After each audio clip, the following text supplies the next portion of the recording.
Hi, my name is Jocelyn, and today I will be talking about an article called The Dynamics of the Daughter and Mother Relationship. The author is Bessie Fletcher. It was published in the South Florida Times, and the date of publication is September 6, 2018. So, what this article meaning discusses is how the dynamics of a mother and daughter relationship affect major decisions in a daughter's life.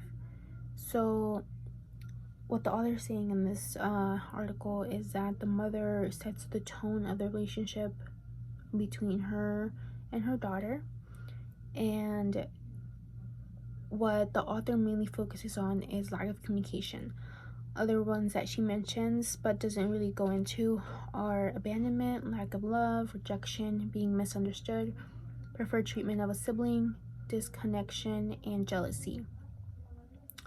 So, lack of communication is what is focused on in this article, and what this means is that the mother and daughter don't know how to manage intra conversations, which are the ongoing conversations in their heads and how they don't know how to bring them together.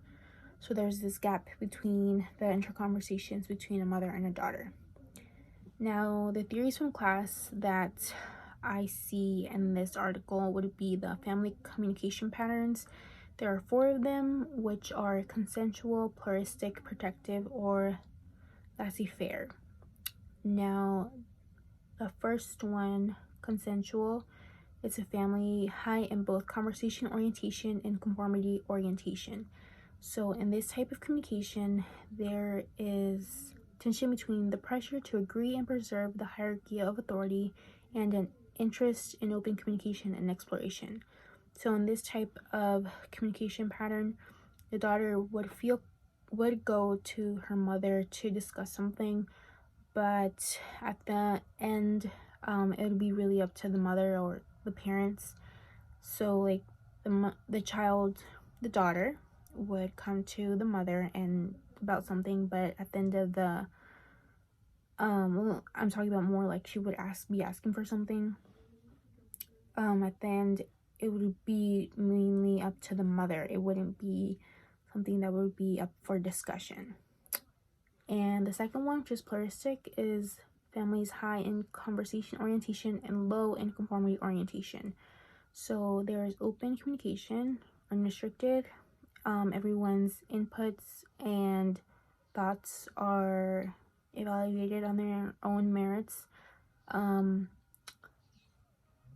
this type of communication pattern, a consensus would emerge from these discussions. So, everyone's input is put in, and that's how a decision would be made at the end. The third one is protective, which is families low in conversation orientation and high in conformity orientation. So communication in these types of families, there is an emphasis in obedience to authority and hesitance to share thoughts and feelings.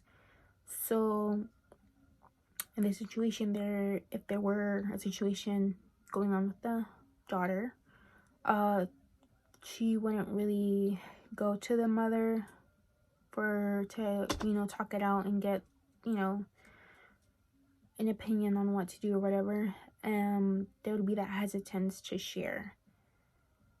And if the daughter were to go to the mother to have to discuss something like that she wanted, it would still be up to the parents to decide, and the word would be final.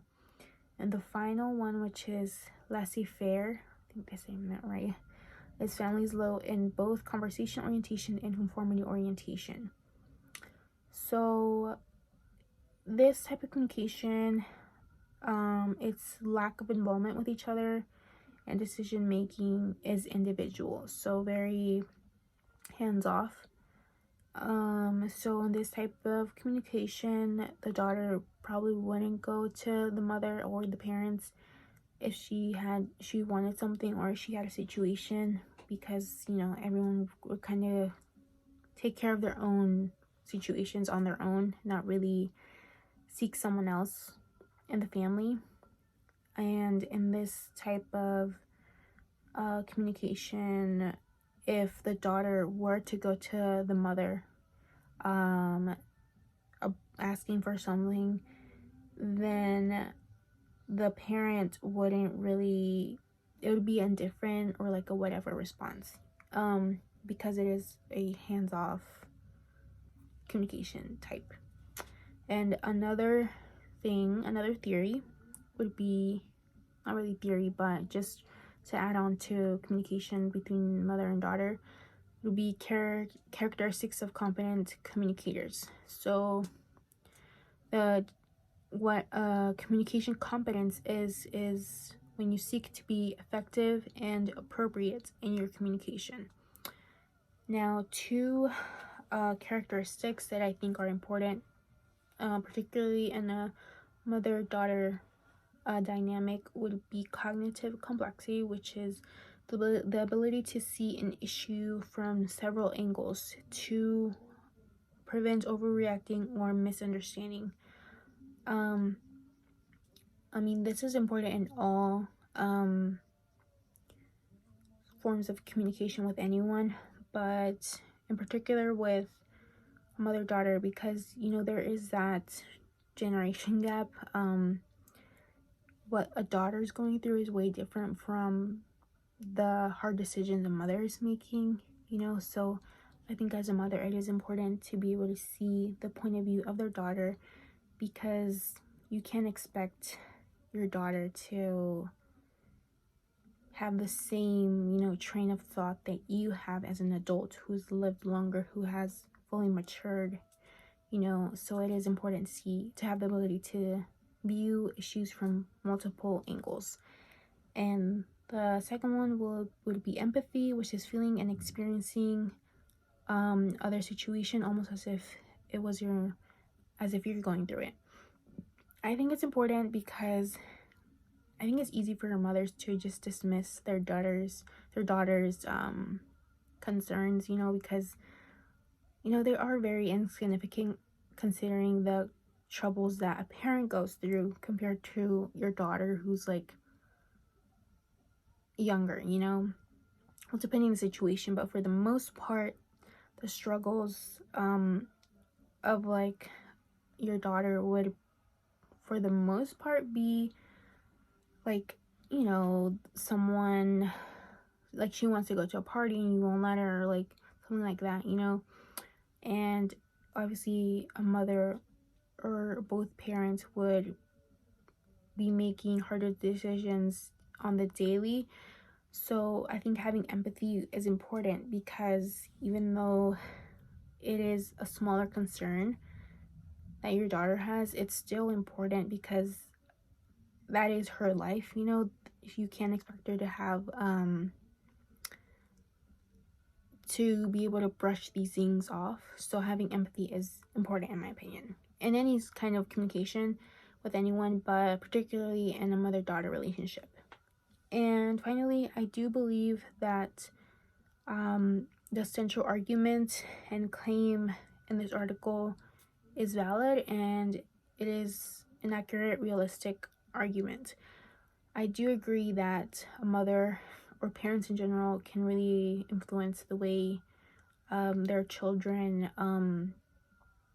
make decisions later in life, because if you have good communication with your kids, then they will carry on that ability to have good communication with their peers, friends, eventually their children if they have any. So I do believe the article has a good claim. It is realistic and it is correct I believe so.